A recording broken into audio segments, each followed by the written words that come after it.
and have another leopard something on, or I had a tacky party. Wait, I think you should have like a Zebra, leopard and a cheetah and zebra. wait, I had a tacky party. Hold on. All right, we're We're starting. starting. Okay. Okay. Well, I think it rained. So are you you're gonna do part of this? Am I gonna do part of this? I'm just doing He's the gonna do sales this for to- 10 minutes and I'm leaving. Okay. Yeah, I'm going to my closing. Okay. I have a closing. Okay. Closings, in the infamous May I words of just Bill say Baldwin, here? closings are good. Closing. Closings are great. I just decided since I was here, I'd do this.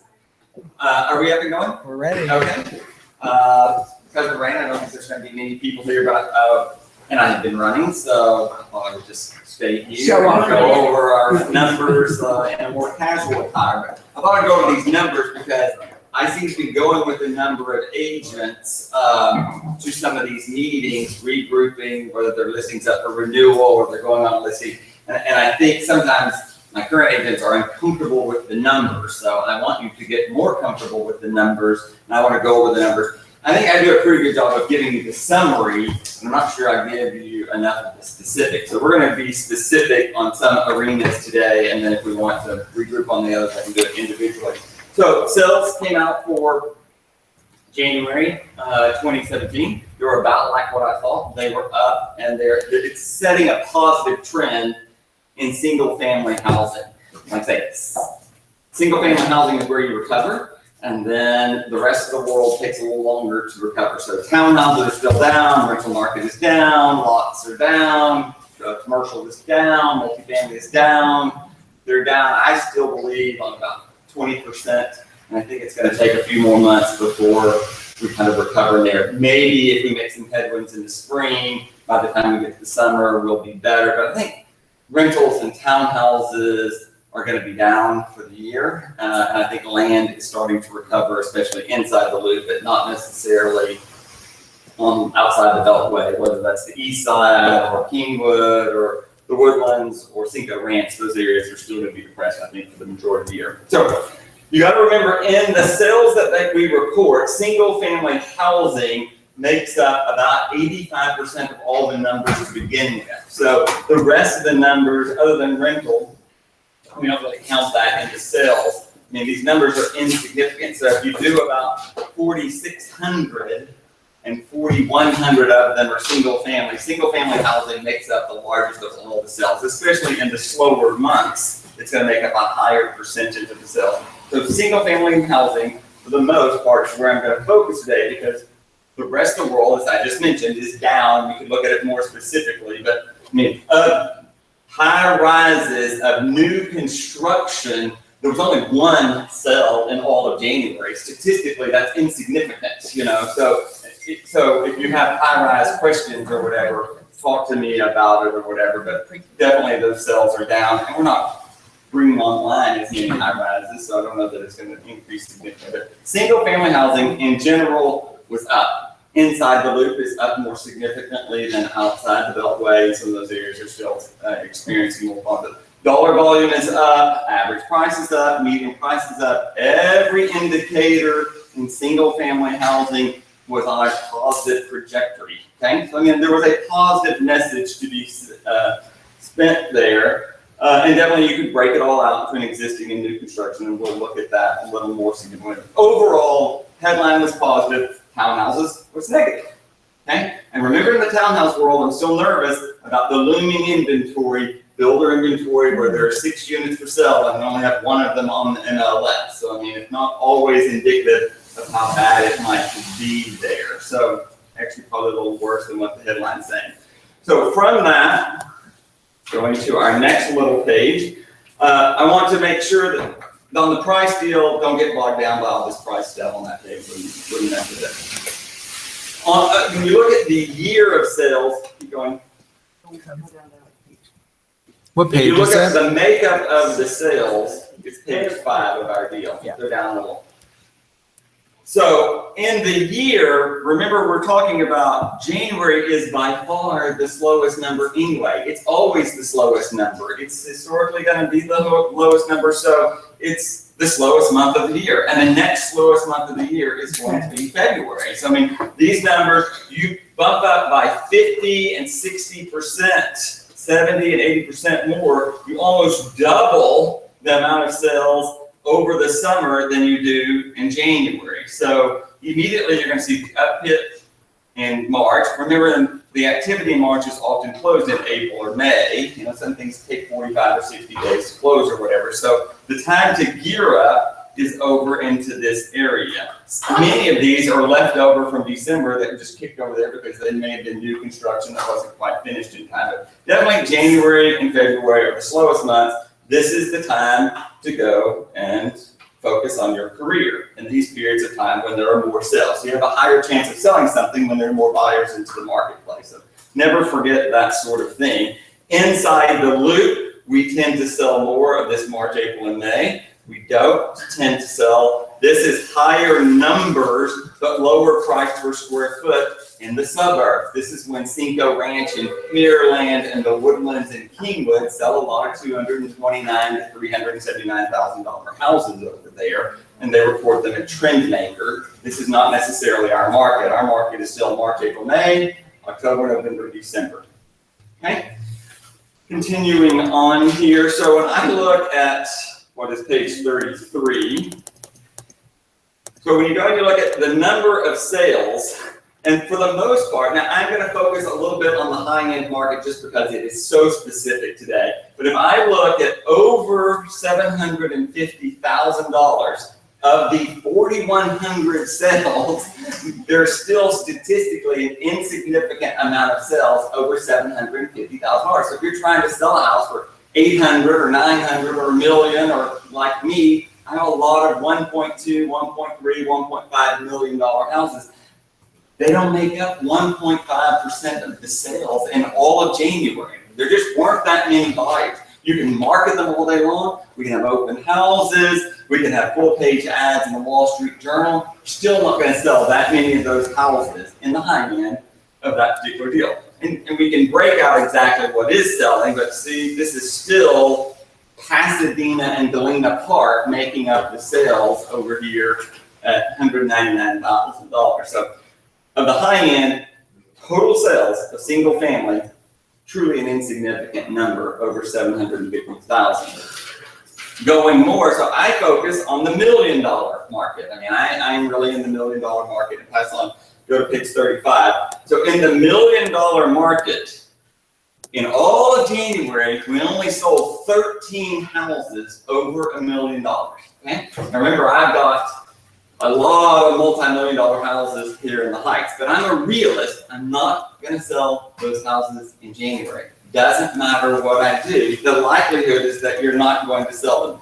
So, page 34, you saw, okay, of new construction, 13 houses over $1 million sold in January. Okay, not one in Area 9. There was not one sale above $1 million.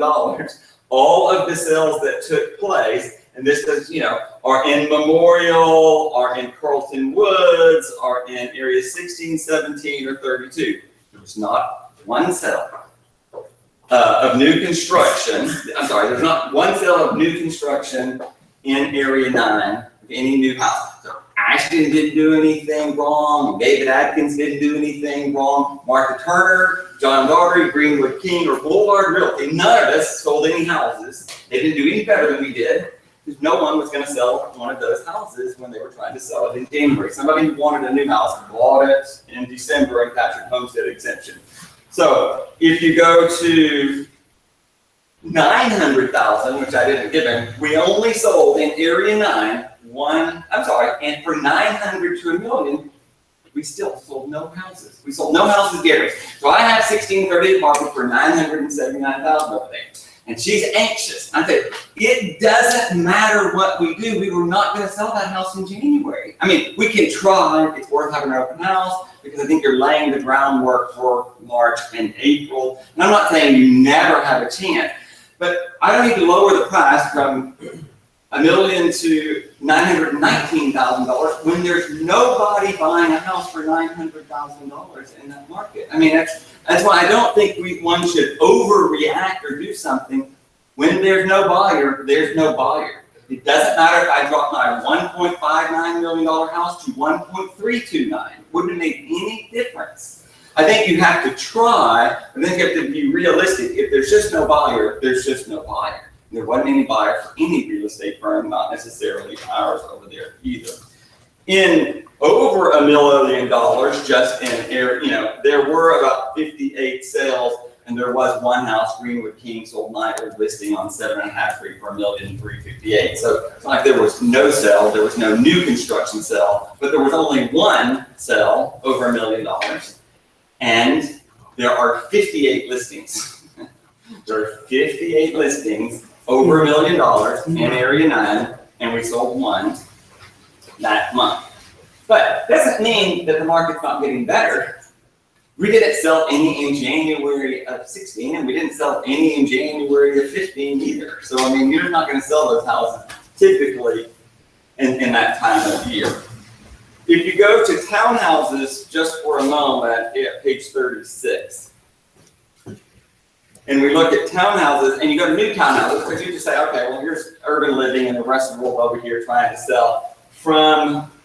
That's new and existing.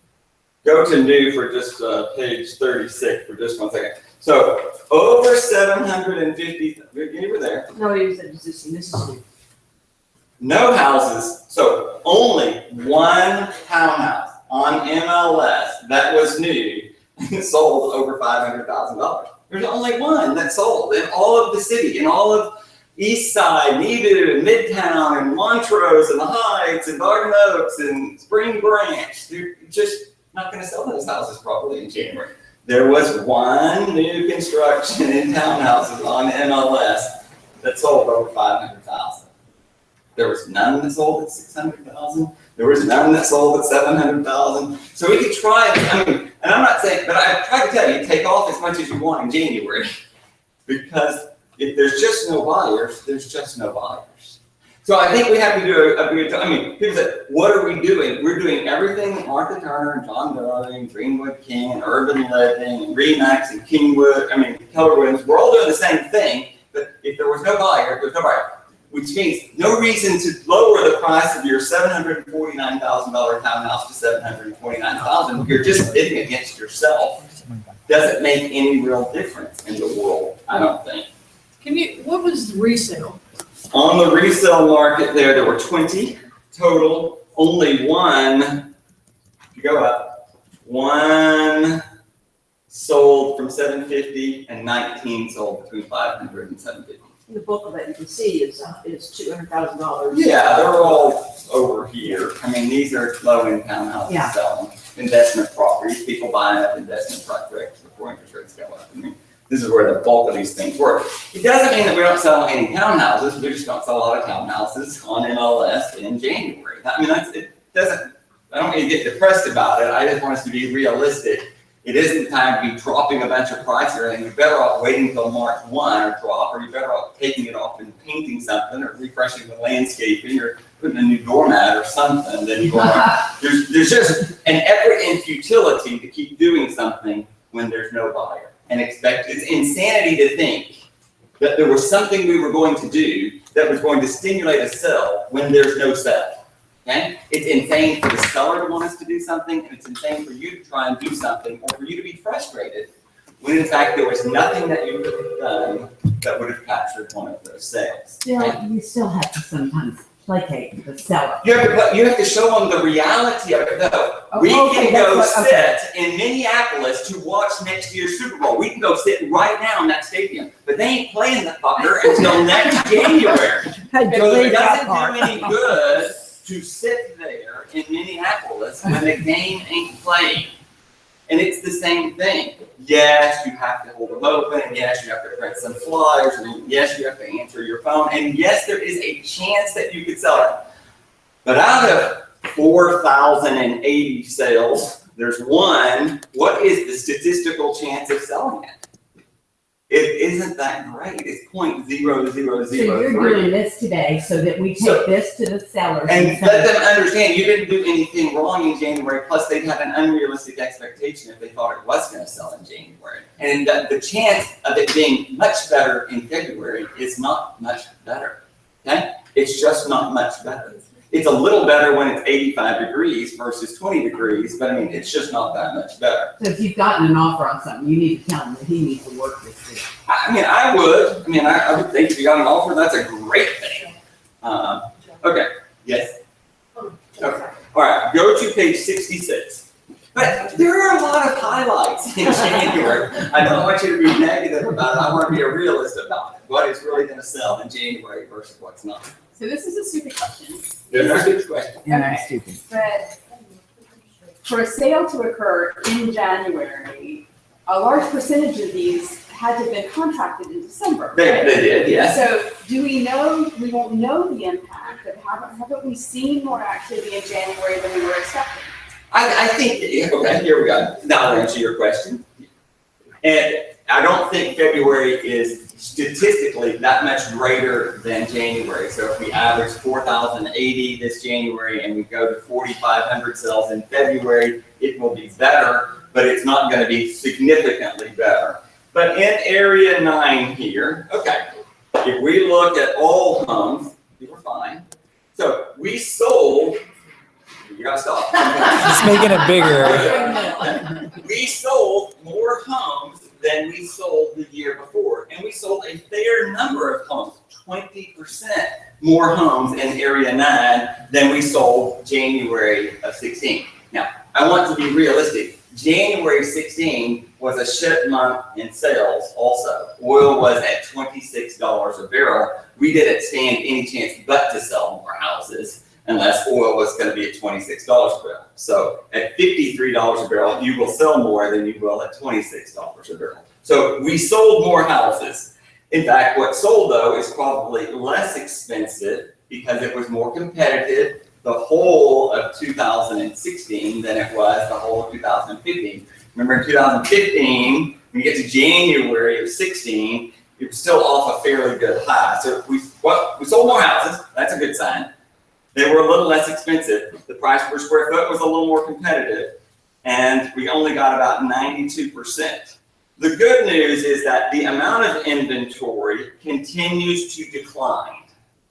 We talked of all of those years of 13, 14, and 15 of the rising inventory. Now we have less inventory. As the inventory tightens and you go down by 200 listings and the months goes down, it's going to make for a more competitive March and April. And you'll see these prices edge up and you'll see the amount of list price to actual price shrink. It'll get better. This is the best news that you have if you are a seller. You want fewer listings, and the number of pendings is going up. So we had this many pendings last year, and now we have 293. So yes, this is a great sign. This amount of inventory is a great sign. The fact that we had a number of higher sales is a great sign. All in all, I think Area 9 is balancing out, had hit a bottom where it was truly just a buyer's market, and we're heading to a, what I think is a balanced market. The best houses are going to sell for the best price, as we talked about a week or two ago. The worst houses are probably still going to linger for a while. Area 16 and 17, 16 did about the same as Area 9. We sold more houses, but what we sold was less expensive. The number of listings declined or whatever, and the inventory numbers shrank. Area 17 stayed about the same though. It was not statistically much different. We sold about the same number of houses, although what we sold was more expensive. The inventory is about the same. It didn't statistically change, but it's always better in Area 17 than it is in Area 16. So it's not like they ever had that much inventory to begin with. And you see what the average price of what's going on is still significantly higher, as in 3 times higher than Area 9. So this is fewer players, but the number of sales is not up or down. It's about the same.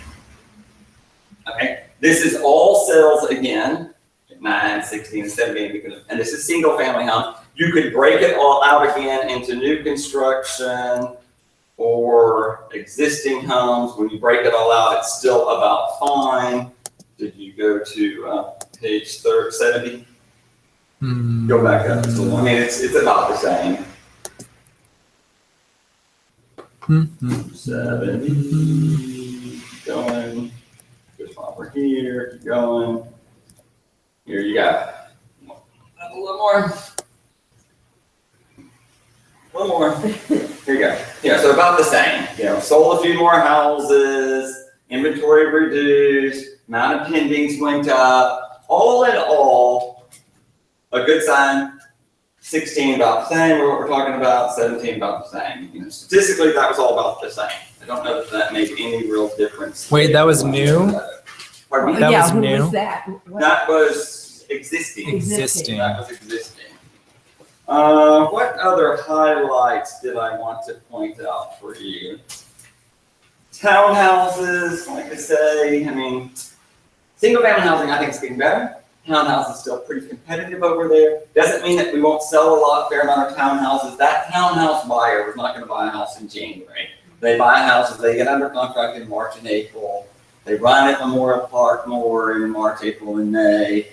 Oil and gas is better in March, April, and May. That's who's buying those townhouses in Montrose. That's who's buying. Bill, I wanted to ask you about condos. Yeah, condo market sucks. Okay. I didn't print those out, so Are we you may have to talking look at it. about lease or are you talking about Yeah. sales? I can talk about either one. The condo market, there's just more inventory in the rental market than ever, so it's taking significantly longer to lease these places. And some of these condos and things, where we used to rent them in a month or two, and then we went to 3, are now taking 6 months in order to lease a deal. I have a condo on Beering or whatever, I'm telling this evening, I am not going to lease this, and I am not going to sell it. No matter what I do, I am not going to sell that in January or February. Wouldn't matter if I lowered the price by 30% or anything. Back to Area 9 on the new construction and things. I mean, I am a realist. We are really only averaging 90% of the actual original list price. So a $1 million house is really only getting $900,000. Okay? Doesn't mean that that won't tighten, and that's probably more competitive people who started too high to begin with. I mean, that artificially inflates the percentage a little bit. But I just think we have to be realistic. People, if I have $1 million listing, they're going to start at 900,000 and get a bridge to the middle, especially if it's been on the market 90 days or something. We need to be able to leave ourselves some room to negotiate with some of these things. This is all new construction was even more than that. I think it was 90%. Good question, huh? Any other specific questions? I mean, this report's only 165 pages. We can delve into it. I think if you have something specific, if you are going on a listing appointment for a resale townhouse in Montrose, you need these numbers. If you're going on new construction at 900,000, you need these numbers. You're going on resale 1.35 million, they need to be realistic about what's going on. Now, we sell a fair number of these houses, so it's not like they're not going to sell. And they're going to sell easier in 2017 than they sold in 2016. They are. But they just weren't going to sell in January and February. That's what we're talking about today, is how to go find those numbers. Okay. So you need to know how to run these numbers. I mean, so everyone has this report, or you can get it off of the MLS. If you need something specific, don't get too hung up on the price per square foot or the median price or the average price, because they skew all that sort of down. Look at the numbers of sales and the amount of inventory, and then break it out by a particular price point or whatever. You know, do it the $100,000 ranges or something, or you know, from 750 to $1 million, or 900 to $1.3 million or something. So if I'm sitting at my $1.65 million house at Mishaw, and I look over at Ashton's, one for 1.575 and 1.595, and the open house has 40 people going on over there like it did on Sunday, and people walk up and say, why hadn't this house sold? I'm like, these houses never sell in January. No one expected them to sell in January, and I expect them to sell in March or April. That's when the likely people look but they don't buy the first car they go and look at, and they don't buy the first house they look at anymore. I'm glad that 30 and 40 people are looking in January and February, but the reality of it was the fact that there was no sale doesn't mean that there's going to be a fire sale, or the fact that the market's going to hell. It doesn't mean that at all. In fact, it's better than it has been in the previous 18 months and continues to get better. That's really the message that you've got to send over there. Okay? That was for your numbers. I'm going to close it. All right. Thank you. I'll start. Yeah. Okay, so because a lot of people are watching at home, then I'm gonna like do the screen, and there's no great need for me to stand up there, honestly. A lot of people, when these monthly statistics come out, will even ask us like, where do we get them? So timing wise, they usually, so like the HAR press release comes out the second Tuesday of every month, basically, right? Because we just got it and we always get it around this time. So the HAR press release comes out about the 10th or something like that every month. And then these numbers usually don't come until after that, like, at least a good 2 or 3 days after that. Typically, like the second Tuesday of every month is whenever Bill will go over these numbers. And we have that because we've requested them from the MLS or from HAR. So we can usually get them for you if you ask for them, but just to make sure you know how to get them. So like if I'm on my HAR dashboard and I just signed in, I'm at my members portal or whatever, it's always going to be MLS and MLS statistics analysis, keep going. I'm on a little tablet, so the screen looks a little different, but the prompts are going to be the same. It's a responsive thing. So MLS market statistics analysis, this is what we go for. We look past all this. These reports are okay that are up here. They're older. Usually if you go into those right Yeah. now, I went into them yesterday, they only have like through October 2016. Yeah, they do it like Snapshot, 3 and it's months, like 3 months, yeah. basically, or quarterly. So like if you go up to those zip code reports or whatever, that's going to be, for probably the third quarter of 2016.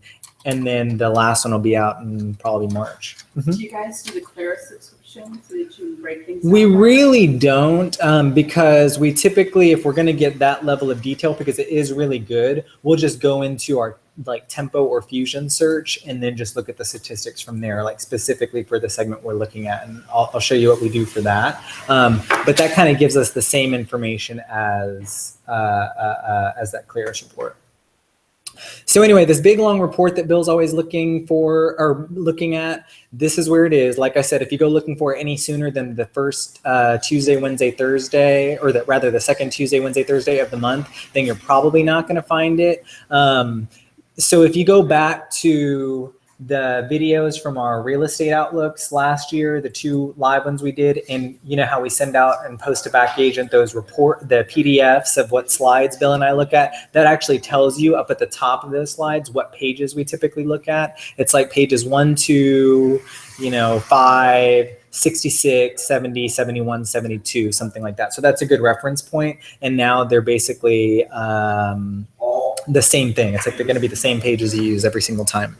So some of the shortcomings of this report is that it's going to do by MLS area, right? That's like a pretty high level of an analysis to be looking at. And then once it gets to the price segments, then the price segments are going to be like, 500 to 750 and then $1 million plus. So you're probably not going to be able to find the most applicable data if you're just going off of that. How long will it take me to get there? Not worth it. Anyway, the point is that if we're looking at, so like, let's compare this to the market insight report that if you sign up, your sellers are going to get. So the market insight report does location, meaning like Houston versus Galveston versus like Brazoria, right? Or it does zip code. And then this report does MLS area which is not only Heights, but Garden Oaks, Oak Forest too, right? So there's got to be some kind of in-between range, right? And so we find that typically to do that, we're going to have to go in and basically look for it ourselves. So whenever you're running comps, obviously you're looking for something that's like very similar to the property you're about to list or you're about to market. And we kind of take a similar approach whenever we're looking at these specific, like Bill was saying, you know, you go in and you find the segment, because you're not going to, by looking at the monthly stats or by looking at the market insight report, you're not going to find, you know, what townhouses 450 to 650 are doing, right? And so we go in as if we were going to run comps. We go into Tempo or Fusion, whatever it is that we're going to use, and we create our search there and just kind of look at it and decide what, you know, what we actually need to compare to make sure that it's apples to apples. So, you know, Bill and Brandon all have some form of their own search. And we, all of us probably have some form of our own search that we use to go do that. But since we find ourselves doing this with agents a lot, then it just seemed like a good use of our time to kind of see what those custom searches look like, and then how we can use the numbers. So for example, I have a custom search that we call feedback report, because almost always if you have a listing, then you're looking at this because your seller needs some sort of feedback. Why isn't this happening? Why isn't this happening? Or what's really going on?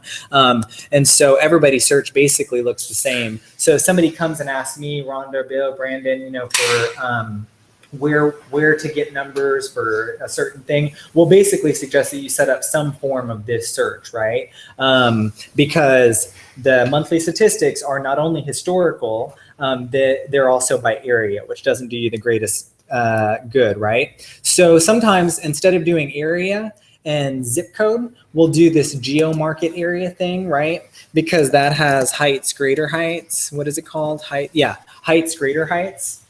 And then you do, instead of, you know, 500 and up or 1 million and up, like the monthly statistical report does, then you actually create what you know is like a reasonable price range. So I'll give you an example. Anne is working with some buyers, and they're basically looking, what range are they in? 500 to 750 basically. Let's get signed in here.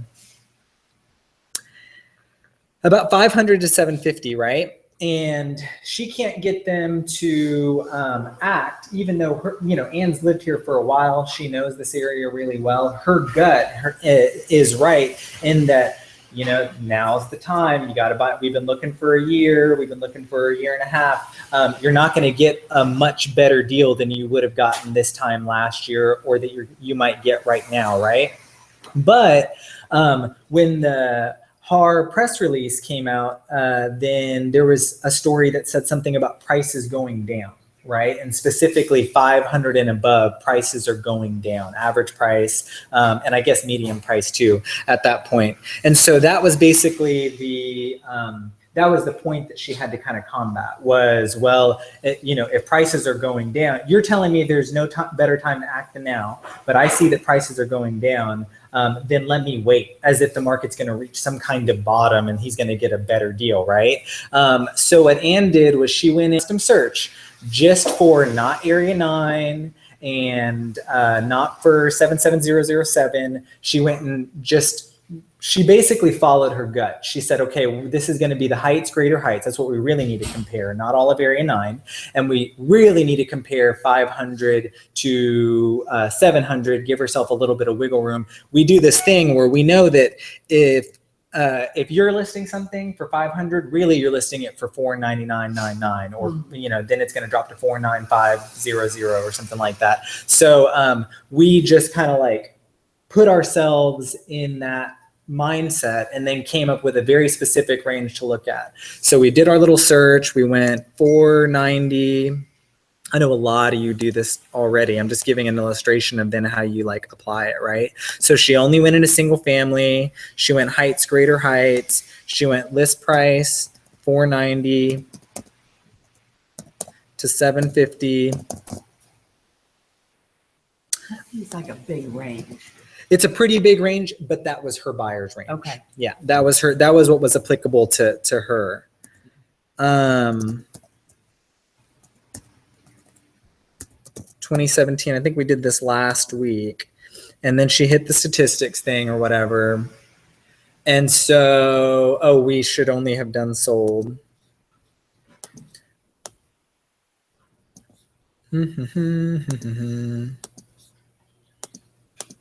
So, you know, she did this. That gave her 12 prices. I'm not going to do that all over again. My fingers are too fast. And she did that for January 17, right? Which would have given her this stuff over here on the right-hand side. Okay. So then she went back and did the same thing for January 2016. Then she did the same thing for January 2015 because she wanted to show kind of like that was kind of his frame of reference was, well, if I guess in her client's mind, the market was like on this steady, continued downward trajectory, right? So that's kind of why she started there. And then just to give a general trend line outside of January, which is going to be a slow month, then she went and did these kind of like, you know, here's January to June 2015, then July to December 2015, did the same thing for 16, 17, blah, blah, blah, blah. So then she creates this custom report that he could not have gotten anywhere else, right? So even if he, you know, read the Har press release himself, even if he, you know, went and watched Cindy Heyman's video, yeah. Oh, and that was his thing. That was how we got started on this, was because he said Zillow. He was going through Zillow, and Zillow says, you know, Heights prices down or something like that. And that's what she was basically trying to find a response to was, well, Zillow's telling me the price is going down. And so kind of what Anne's message ended up being, well, not only do I live here, like I'm living through 14, 15, 16, and now 17 in the Heights, but also like here are the numbers that specifically apply to you. So Zillow can tell you whatever it wants about the houses, the lots from 235 to the houses at 1.6, but this is what specifically applies to you. Right. So she comes up with this, you know, custom little report for him. And all of that was generated from the MLS. But then we try to figure out how we can supplement it. What's up, Susan? So total listings in 15 was 538 and then 652 in 17. Right. And 16. What's going on down here? So we don't have those numbers. Well, we do today, but at the time that Ann and I did this, we didn't have this. So that's kind of what, so I'll show you. So basically, like, let's just think about Bill. He goes through these numbers on like a monthly basis, but whenever he does like a really in-depth analysis, then he starts with that monthly statistical report. He'll go and look for the information out of Tempo, like we just did, the the information specifically tailored to him. But then there's all of these kind of supplementary things that we go look for too. So I don't know if you know this, but the monthly statistical report that we were just looking at by area, the Texas A&M Real Estate Center does that, right? They do that report for us, and it's broken down by area. Then they also do their own kind of set of statistics that you really won't see anywhere else beside going and looking for it at the Texas, what is it, recenter.tamu.edu.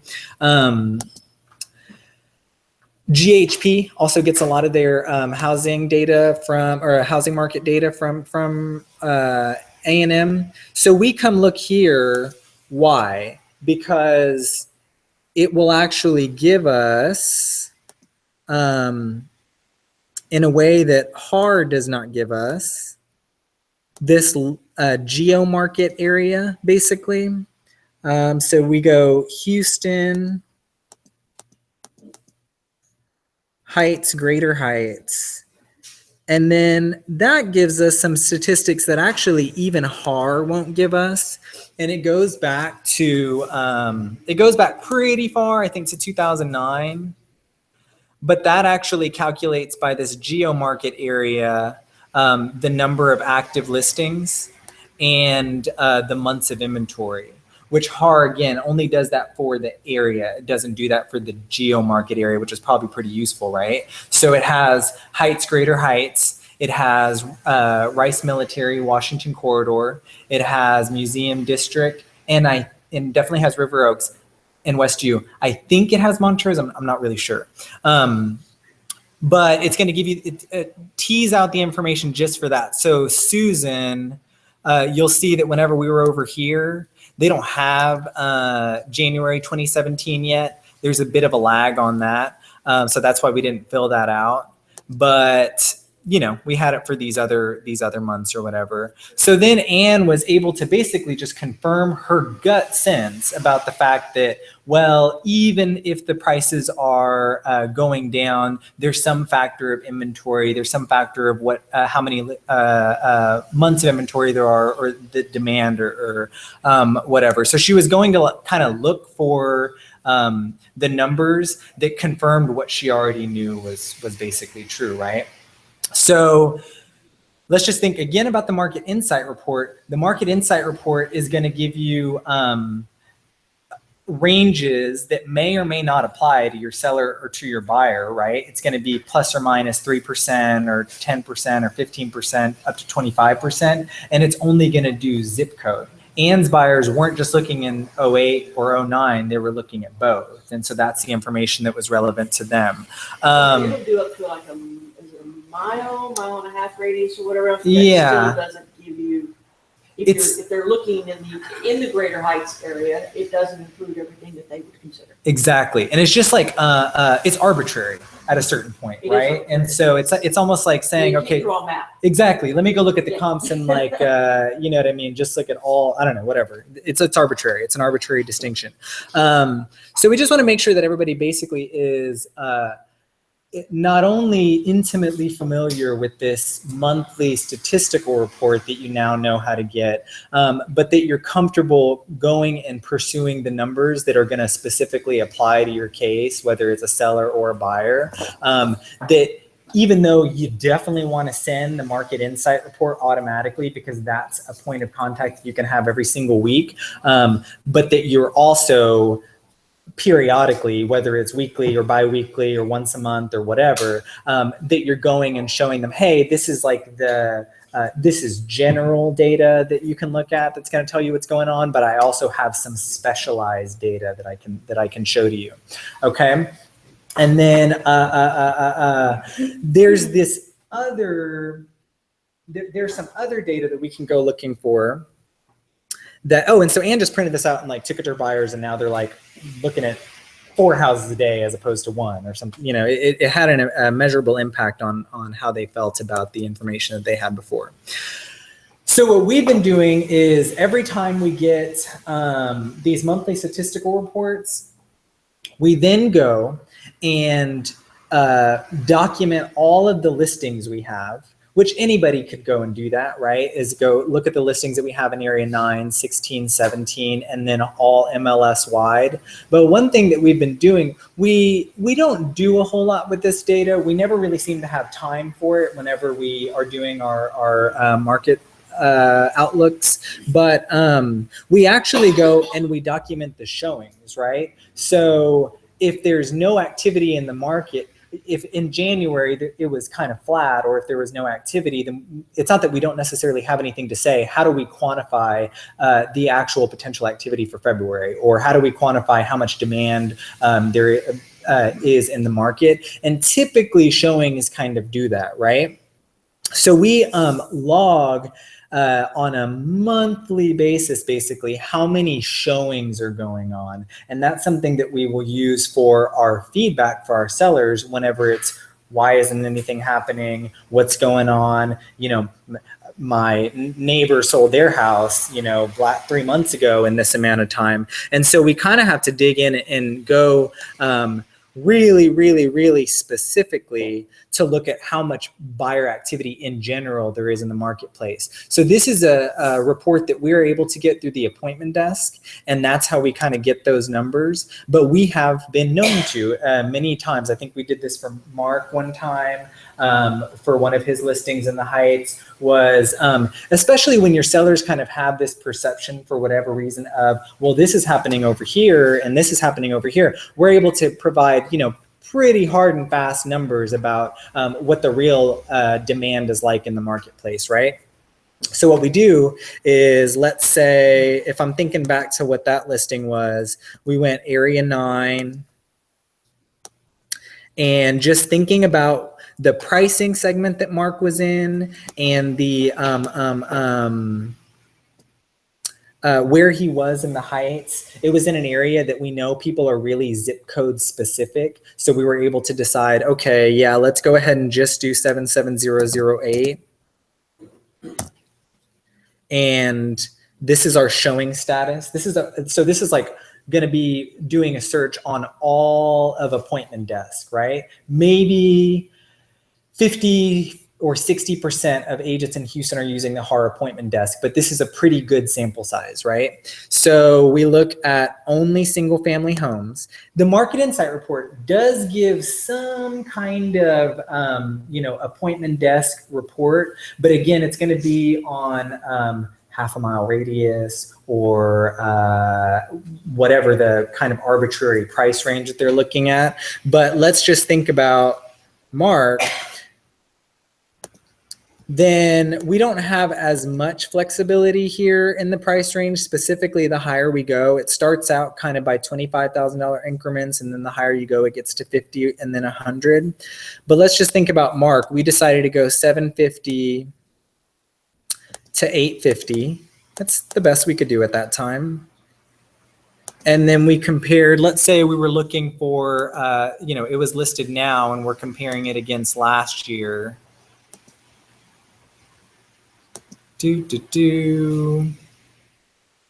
Compare to another price range. So this is information that really one of the staff members would have to give to you, because we have to be able to use a staff login for appointment desk. It's not something you could get. It's super easy to do, and so we're usually able to just kind of sit and do it with you right when you need it. So what we're doing right now is we're comparing showings in Area 9 and zip code 77008, single family homes, 750 to 850. Mark already knows, because he's confirming every showing, how many showings there were for his listing, right? So now he's able to go and say, okay, well, if these are my competitors, looking at 16, there were 25 showings of product just like this. There were that many buyers who were out looking at this particular product, and now there's 2, right? Mm-hmm. So if his seller's asking him, what's going on? Last year, my neighbor listed this exact same house at the exact same price and it sold. Well, the reality of today is that whereas there was 25 buyers at that time, now there's 2 buyers at that time, and that's kind of what you're competing against. Yeah. Yeah, one of the things that was really useful for this particular buyer, and for this report that Aaron had run, was we were able to sit down, and their house has been on the market for several months at that point. Right. And they were wondering, why aren't we seeing anything? What's going on? Why is nothing happening? And we were able to take this report and go back to them and say, okay, here are the number of showings in this price range.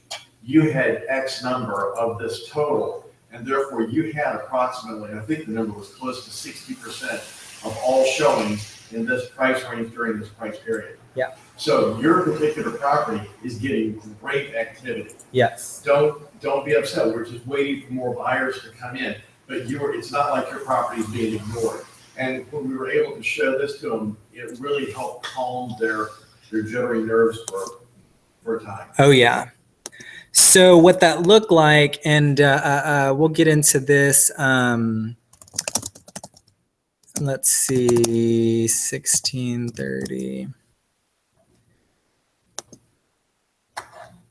Yeah, and then they see not necessarily, so the appointment, I mean, the market insight, remember, that's just going to tell them how many showings took place. Then you're showing them the actual share of showings they got, right? What that kind of ends up looking like is this is a form of feedback that we have given to our sellers in the past, where basically we're just saying, we're telling them what we're comparing in a way that the market insight typically does not tell you. So for our 1630 Heights listing, this was a long time ago. This is almost a year ago. Yeah. This is saying, okay, total showings in all of area 9, right? Over 1.5 million. They were listed at 1.895 at that time. There were really only 4 showings. And then, you had 0 or whatever. So that we kind of disabuse them of the notion that there's all this activity going on. There's all this demand for super high-end stuff in the Heights because it's all right here.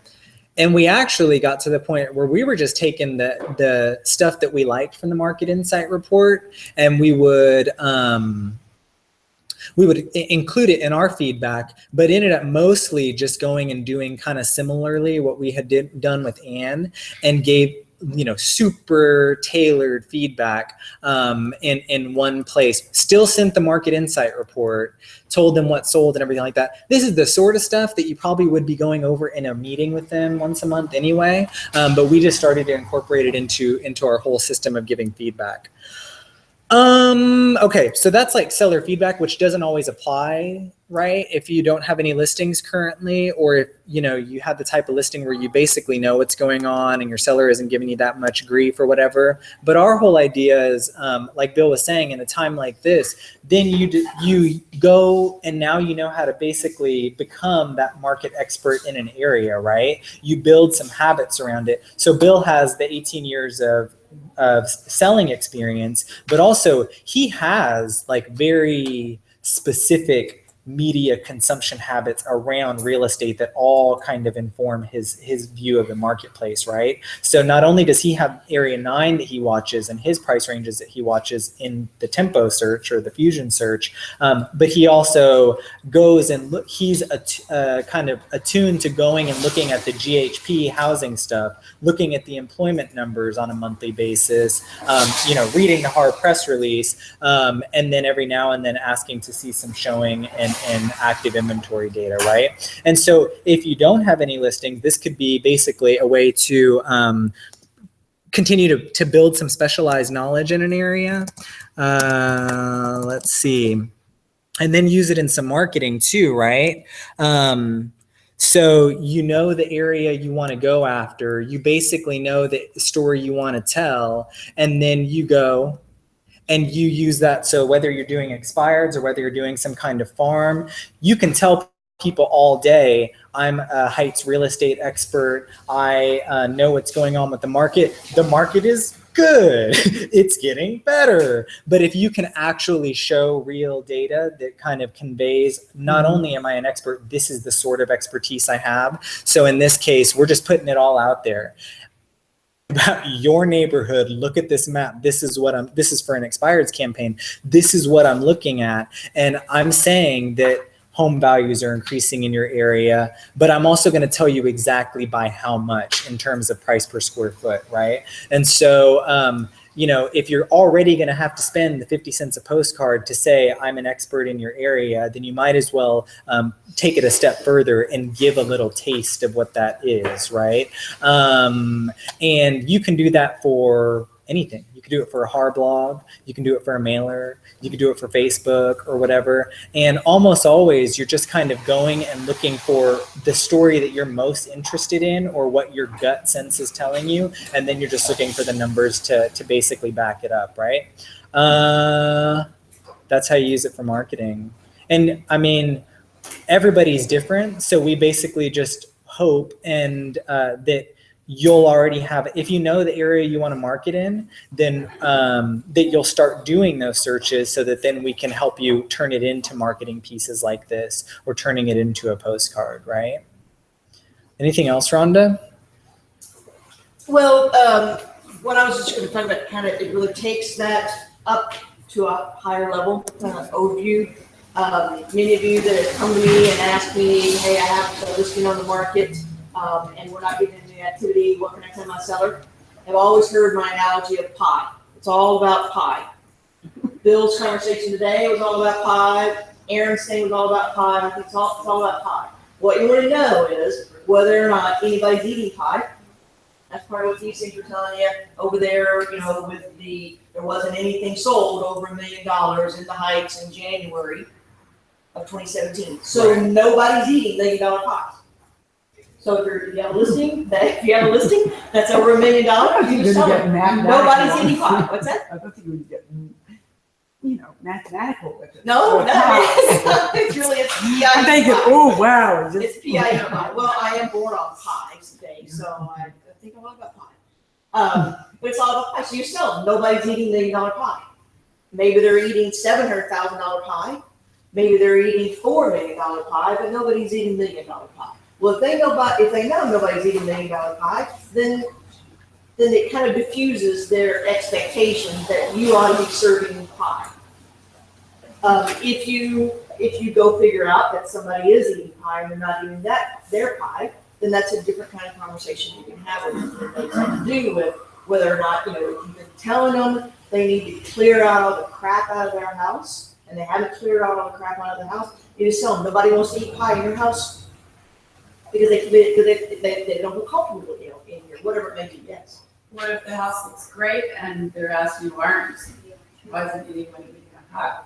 I mean, I'm just curious. That's when you start digging down into the various different, numbers. You may have to go further down into it. You may have to figure out, is it $1 million pie? Or are they eating $1 million pie that's new construction, but they're not eating pre-existing homes pie?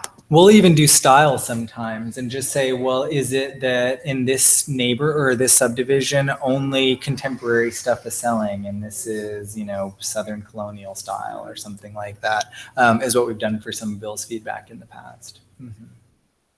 So it kind of gets into the diving down into it. As Aaron mentioned, if you don't currently have a listing, it doesn't mean you should be diving in and figuring out whether or not people are eating pie. What flavor of pie are they eating? How much are they spending for the pie? How quickly are they eating the pie? Are they eating the pie when it first comes to the market, or are they not eating the pie until it's been on the market for 90 days? If the average days on market is 90 days, and you put your listing on 21 days ago, then when you get the listing appointment and set the price, you should set the expectation that nobody's probably going to be eating your pie for 90 days. If we get somebody who comes in and they're eating pie, then we really ought to take an option that says we're doing a number of great things. But so you need to know when are they eating pie, and it may be this the flavor of pie, maybe only contemporary pie that they're eating. It may not be that they're eating Georgian style houses or tear and beam or slab or or whatever it may be. That also is about setting expectations. When I go into listing appointment, when I sign a listing, I convey several different things. One of them I tell them is that we are going to have a conversation every week. It's probably going to be on Tuesdays. The reason why it's not going to be on Mondays is because I'm going to spend Monday trying to figure out whether or not anybody's eating pie. I'm going to go, I'm going to get the feedback from the agents. I'm going to go look at these statistical reports. I'm going to go do some analysis and some research and various other things so I can come to you on Tuesday with a good game plan and a good summary of what's going on in the marketplace. When I tell them that I'm going to tell them those things on Tuesday, I don't get as many calls on Monday about, hey, what's going on.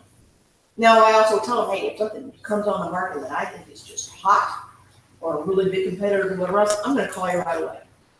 I also set the expectation with them in that I tell them, look, hey, if there's good news, I'm going to call you. If there's bad news, I'm going to call you. I'm not going to like picking up the phone. I'm not going to like having the conversation, but you're probably going to be the first call I'm going to make if there's bad news. Or in the case of my White Oak, when it fell out of contract, she was not the first call I made. The first call I made was the 3 other buyers that were interested in the property that couldn't make an offer on it after we got it under contract to find out what their status was.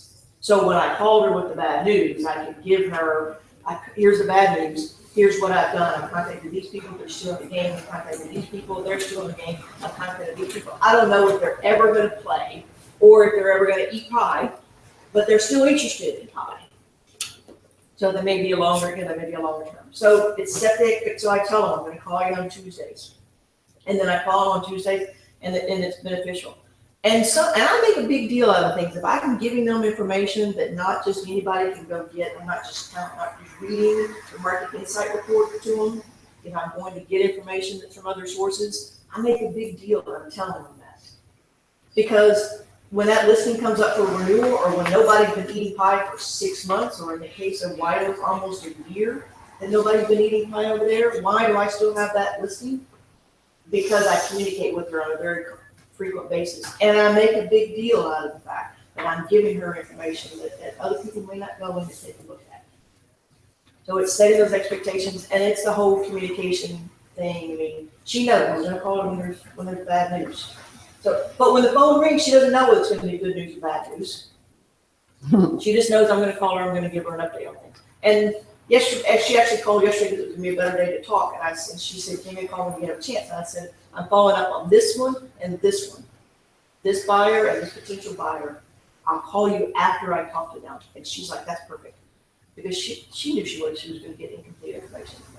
So it's not only about, whether or not anybody's eating pie, whether or not they're eating your flavor or your price of pie or whatever else. It's just, it's the overall marketplace. You need to know, set that expectation that if we put your house on the market in December and it sells in January, that's gonna be huge. I make a big deal out of that too. And as Mark knows, in different conversations we've had, even for that, I use it in various different forms of my communication and my negotiation. If I give in, just a little bit off subject, but if I give in to something, if I say, hey, we'll take 12 days for buyer approval as opposed to 10, but if my broker were to find out about this, I'd probably really get, dressed down for it or whatever else, scolded for doing this. But I'm gonna go ahead and give you 12 instead of 10. I can't give you 21, but I can give you 12. I'll make an exception. I'll give you 12. I make a huge deal about it. Which means that maybe we're never gonna have another conversation about buyer approval, but the next time they come in and ask me for something, I'm like, I don't know if I can do it. I already gave you those 12 days of buyer approval. But it works. And I go to my seller and I do the same thing. I tell my seller, hey, they came in and asked for this, and we gave them down to, I really looking for 10 days, we're gonna go ahead and give them 12 days. If you're okay with that, let's see what we can do with it. I make a big deal about it to the seller too. So it is about communication. It is about setting expectations. It is just about figuring out. I mean, in the market, in my world, we're all selling pie. It's just the size of the house, but we're all selling pie. Sometimes if you're doing high rises or condos, you might be selling cobbler, but it's still all the same thing. Any specific questions about how to use any of these reports or Virginia? I'd like to know recommendations. I don't send the market insight report to anybody because I don't really, what's best practices on using the market insight report? Who do you use it for? I set it up for all of my sellers. I tell them I'm gonna send you this market insight report. It's gonna give you an indication of what else kind of going on in the marketplace. It's not gonna be as specific as what I'm going to talk to you about, but it's gonna give you an indication. I also tell them, because not all of them will notice it, there's tabs across the top of that thing. One of them in there is feedback. And I tell them, you can go into this report anytime you want. If you have a showing and you want to know the next day whether or not there's feedback, you can go look. Okay, I'm sorry, I misspoke. Okay, I thought you were talking, I was thinking the general, market insight specifically, I was thinking we were talking about the market reports that. Oh, this is just. You mean the MLS things that every month? That you can sign people up for. I misspoke. I'm not talking about the same. We're talking about apples and oranges, never mind. Okay. You are. I think we're talking about the same No, I think y'all are talking about the Yeah, same the thing. market I think insight the market report. insight reports that. But the one that tells them about feedback on their house and how many showings and stuff like that. That That's one, the market. Bill signs up every single one of his sellers to get that every Right. week. And then he also gives them the caveats like right when they list. He says, this is what you're going to get. but these are the shortcomings of it, you know, and it's going to be that, you know, the price ranges are kind of wonky, you know what I mean? So the feedback that I give you will be, you know, different. It may be misleading sometimes, but this just gives you a general sense of what's going on in the market. That's how he uses it. I was thinking, okay, there's some report that HARD does that you can send out to people, buyers, not just sellers, buyers, and everybody, that tells them what's going on in the market. The only one I can think of is the PAR press release that does the little single family home chart and the pricing segment chart. That's the only, did we get with the 5-minute realtor? Is that what you're talking about? No, okay, I would just, I think, So if you have it, if you come across it, send it to us. yeah, I just remember when I did like the free tools thing that HARD does. I just remember this report. Pretty sure that's a market insight report. Maybe not. But you can't go send the market insight report to like buyers and people like that. That's just for people who are listed property. Yeah, that's true. So, Yeah. I don't know. Any other questions? Well, some of us may need to come to you and have a one-on-one. That'd be fine. That'd be fine. Yeah, and I mean, whenever we talk about farming, like we're specifically talking about this information. It's not just having like a geographic area and, you know, sending a bunch of postcards or letters or something like that too. I mean, our hope is that this is part of farming, is to like set up the searches and look at it and keep track of it in some way. So Cynthia has had her own proprietary data for, I think she started probably in 08 or 09. And her listing packet has a chart that she herself updates. I just barely got her to let me see the data last year. And it has a price per square foot thing, and it has very specific criteria. And she has maintained this this data herself, and only people who call her for a listing presentation ever see these charts that she's been, you know, doing and it's like she has a very specific cut off an area, you know, down the street, and she has a very specific price range, and she takes out the crazy outliers, you know what I mean? And that's just something that only she could have, because she herself looks at the numbers and has had the same search that she's been following as part of her Houston Heights farm for 8 years, you know? 2 points I thought of with that. One, about pie things is that the equipment thing is really good. I've done occasions when maybe I haven't had any activity on a listing. Maybe we first put it on the market on Thursday, thought it was going to be a really hot weekend, didn't get one single showing. I pop into the office and then you can see that with the appointment manager stuff, so different sources. But I find out, hey, on our showings, on our listings, did we have a high number of showings this weekend? Did we have no showings this weekend or whatever else? So I can go back and tell them, and now you can do an even bigger picture with other people that are using the appointment manager. I can go back and tell them, hey, I know we put the house on the market on Thursday. We thought we were going to have a lot of activity. Nobody was out. They weren't eating any pie. They weren't eating your $700,000 pie. They weren't eating $500,000 pie. They weren't eating $1 million pie. Nobody was eating pie. I don't know what they were doing, but they were not eating pie. So it's always good information. Another thing that I do is I check in often with a couple of mortgage brokers, and they just give them a call periodically, more like once a month or so, and just say, hey, what are you seeing? A nice indicator of what may be coming is whether or not they're getting a number of buyers who are putting in applications. Oh yeah. If buyers are putting in loan applications, if they're getting set up with a mortgage broker, they're intending to do something. They're getting off that just looking stick, and they're starting to do some things. And so if you check with mortgage brokers, whether it's with TAF or whether it's with anybody else you can have a relationship with, and just say, hey, what's going on? Are you getting these kinds of things? Because you could go back to your seller. It could help you keep a listing. If you go to your seller and say, hey, I know we haven't had any activity in the last month, but I just had a conversation with 2 different mortgage brokers, and they're getting a ton of loan application increases. So the probability of us getting a buyer has just increased dramatically. So stick with me, and we're going to go, because again, not everybody else is going to think to go do those kinds of things in private application. Just a little off of that, but how effective do you think like the advertising is in like landed homes and things? I've done it several times for that home. I have it's over $1 million, but it's I haven't got anything from that either. But I'm like, is that effective? Y'all feel those, ads? in this The property advertising or like the branding I advertise advertising? that property 3 times in that magazine. That's what I have. I just don't, Bill and I talk to his sellers about this all the time. It's just like, you're not going to create a buyer for it through the advertising. And so maybe that's where the buyers for it would be looking. But if they're buyers, then they're going to be still looking on the MLS, right? And so, Bill does not I can only use him as an example. He does not advertise properties. Very rarely he'll do it. If it's specifically targeted, we have this, that Victorian on Heights Boulevard that is probably a law office or a dentist office or something like that. Yeah, we'll put that in Houston Lawyer Magazine or something like that. But no, typically just not going to advertise properties because it's just like if the buyer's there, they know where to look. Sometimes you look at those property advertising, there's almost another way of doing more personal branding advertising. It's saying Usually, yeah. in that particular area, because you could get a listing out of it. You may not get a listing out of it for quite some time, but you could get a listing out of it.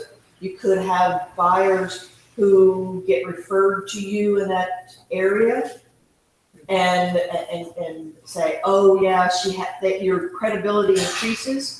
Every single time they go look for you and find you, and various different places that they go find you. So they happen, if their parents own that property out there, and that magazine, I actually got a listing because I advertised in the Heights pages. A client was referred to me by somebody, and she happened to pick up an old Heights pages she was going to go throw away, and it fell out of her hand and opened up to the Boulevard Realty advertising page, and there was my picture and a listing.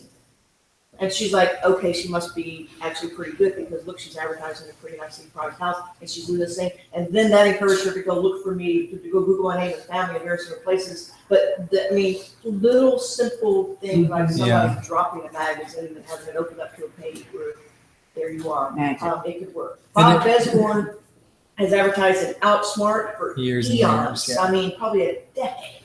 I don't know that anybody has ever specifically called him up about his ad in Outsmart, but he has gotten business out of it. He has.